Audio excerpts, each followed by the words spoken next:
کو دنیا سے فقط ایک ہی خواہش ہے کہ مجھ کو بس یاد کیا جائے میرے علم ہنر سے، بس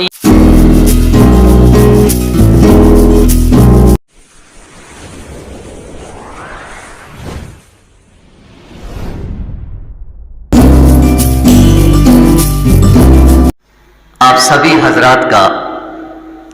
فکر کی اڑان میں خیر مقدم ہے۔ جیسا کہ آپ حضرات کو معلوم ہے کہ ماہ بماہ فکر کی اڑان کے تحت ایک خوبصورت ادبی و شعری پروگرام ہوتا رہتا ہے۔ آج ایک بار پھر آپ سبھی حضرات کے حوالے مئو کے نئے چراغ، نئے پودے اپنی شاعری سے محسوس کریں گے۔ بڑی خوشی کا مقام ہے کہ آج کے اس پروگرام کی صدارت فرمائیں گے شاخ گل تازہ کے خالق اور بزم تعمیر اردو کے جنرل سیکرٹری برائے نشر و اشاعت عالی وقار عالی جناب محترم منظور الحق ناظر صاحب۔ میں بہت ہی ادب کے ساتھ آپ سے گزارش کرتا ہوں کہ آپ اپنی کرسی صدارت پہ تشریف لائیں۔ محترم منظور الحق ناظر صاحب آئیے۔ آج کے ہمارے اس پروگرام میں مہمان خصوصی کی حیثیت سے تشریف لائے ہیں ہمارے مئو کے ایک مایہ شخصیت عالی جناب طلحہ فیروز صاحب، جو فی الوقت HA رب ڈگری کالج مئو میں ایز اے استاد خدمت انجام دے رہے ہیں۔ ہمارے لیے بڑی خوشی کی بات ہے کہ آج آپ ہمارے فکر کی اڑان کے پروگرام میں مہمان خصوصی کی حیثیت سے تشریف آئے ہیں۔ میں بہت ہی ادب کے ساتھ آپ سے گزارش کرتا ہوں کہ آپ اپنی کرسی پہ تشریف لائیں۔ ہمارے اس پروگرام میں ہمارے ایک اور بہت ہی معزز و مکرم جو ہمیشہ ہم مبتدا کی حوصلہ افزائی کرتے رہتے ہیں، عالی جناب جاوید بسمل صاحب، جو کہ اس وقت مئو کے ایک بہت بڑے مدرسہ فیضیاب میں استاذ کی حیثیت سے خدمت انجام دے رہے ہیں۔ میں ان کا بھی خیر مقدم کرتا ہوں کہ اپنا قیمتی وقت نکال کر ہمارے اس پروگرام میں تشریف لائیں۔ میں صدر محترم کی اجازت سے پروگرام کی کارروائی کو آگے بڑھانا چاہتا ہوں۔ محترم اجازت ہے؟ بہت شکریہ۔ آئیے حضرات، جیسا کہ میں نے آپ کو بتایا کہ ہمارے آج کے اس پروگرام میں جو شعرا تشریف لائے ہیں، آج کے اس پروگرام کو ایک نیا عنوان دیا گیا ہے، نئے چراغ۔ نیا چراغ اس وجہ سے اس پروگرام کو عنوان دیا گیا ہے کہ وہ نئے چراغ ہیں جو پرانے چراغوں کو دھیرے دھیرے قریب ہوتے جا رہے ہیں اور اپنی روشنی سے ادب کی دنیا کو منور کر رہے ہیں۔ اس لیے آج کے اس پروگرام کو نئے چراغ کا عنوان دیا گیا ہے، اور مجھے امید ہے یہ نیا چراغ اپنی روشنی، اپنی تابانی، اپنی کردوں سے آپ حضرات کو ایسا روشن کرے گا کہ آپ متمنی ہوں گے، آرزو رکھیں گے کہ ایک بار پھر ان نئے چراغوں کو دیکھا جائے، سنا جائے۔ آئیے میں پروگرام کا باقاعدہ آغاز کرتا ہوں اور اس کے لیے ایک خوبصورت آواز کے مالک جناب سماما اقبال کو دعوت سفر دیتا ہوں اس شعر کے ساتھ، جہاں رہے گا وہی روشنی لٹائے گا، جہاں رہے گا وہی روشنی لٹائے گا، کسی چراغ کا اپنا مکان نہیں ہوتا، کسی چراغ کا اپنا مکان نہیں ہوتا۔ سماما اقبال۔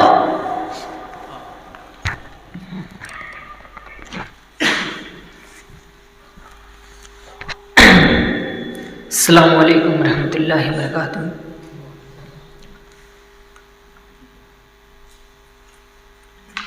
سب سے پہلے تو میں کلیم جاذر صاحب کا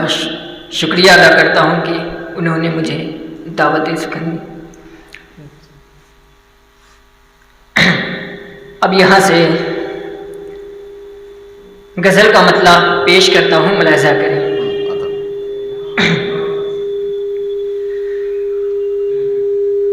پوشیدہ کوئی چیز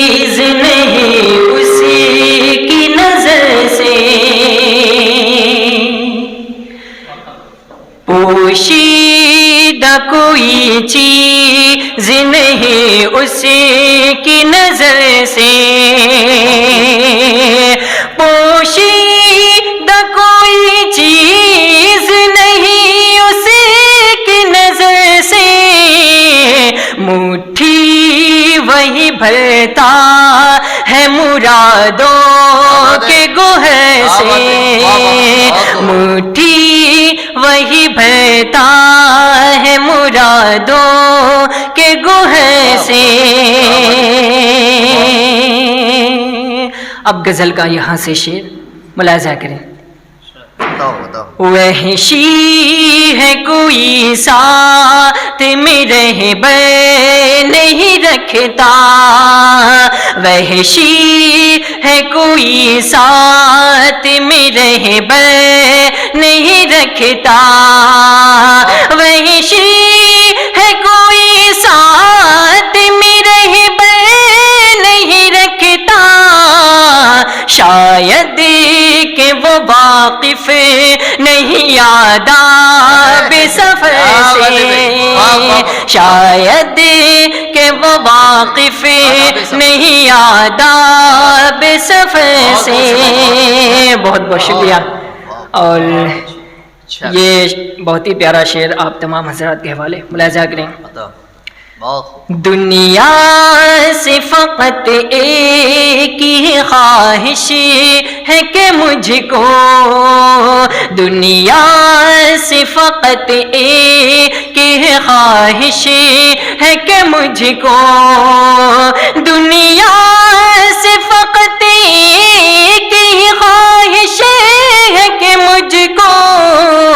بس یاد کیا جائے میرے علم ہنر سے بس یاد کیا جائے میرے علم ہنر سے بہت بہت شکریہ اور اس شعر پہ آپ لوگوں کی خصوصی توجہ چاہتا ہوں ملاحظہ کریں مقصود ہے ہو جائے طواف کی گلی کا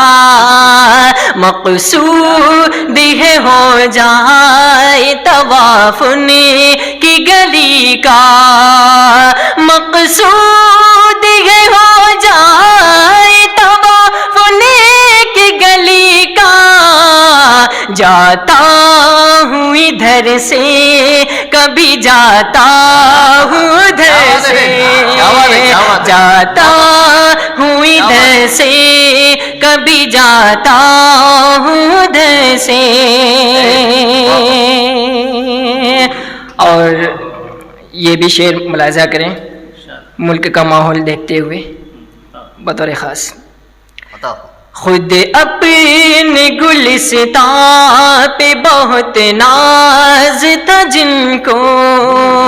خود اپنے گلستان پہ بہت ناز تھا جن کو خود اپنے گلستان پہ بہت ناز تھا جن کو سہمے ہوئے ہیں آج وہ حالات کے ڈر سے سہمے ہوئے ہیں آج وہ حالات کے ڈر سے خود اپنے گلستان پہ بہت ناز تھا جن کو سہمے ہوئے ہیں آج وہ حالات کے ڈر سے اور یہ بھی شعر ملاحظہ کریں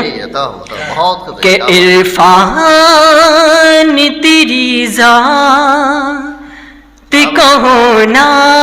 ہے بڑی چیز عرفان تیری ذات کا ہونا ہے بڑی چیز عرفان تیری ذات کا ہونا ہے بڑی چیز میں خود بھی خبردار نہیں اپنی خبر سے میں خود بھی خبردار نہیں اپنی خبر سے بہت بہت شکریہ اور غزل کا آخری شعر مقطع کی شکل میں انہی محبتوں کے ساتھ ملاحظہ کریں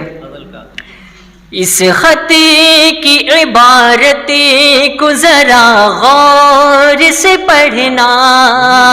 اس خط کی عبارت کو ذرا غور سے پڑھنا، اس خط کی عبارت کو ذرا غور سے پڑھنا، اقبال نے لکھا ہے اسے خون جگر سے، اقبال نے لکھا ہے اسے خون جگر سے،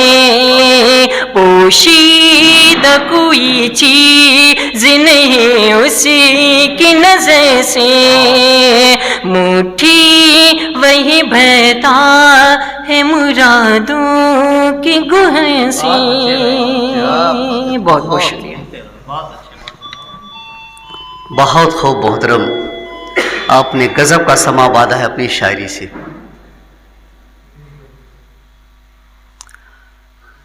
آپ کی شاعری سننے کے بعد بالکل ایسا نہیں لگا کہ آپ نیا چراغ ہیں، بلکہ ایسا لگ رہا ہے کہ ایک زمانے سے اردو ادب کو روشن کیے ہوئے ہیں۔ یہی خوبی ہوتی ہے، اللہ تعالیٰ نے ہر انسان کے اندر صلاحیتوں کو پوشیدہ رکھا ہے، بس اسے انتظار ہوتا ہے کب اور کہاں، یعنی موقع کی تلاش ہوتی ہے۔ فکر کی اڑان ایک ایسا بینر ہے جو ہر کسی کو موقع دے رہا ہے اپنی صلاحیتوں کو اجاگر کرنے کے لیے۔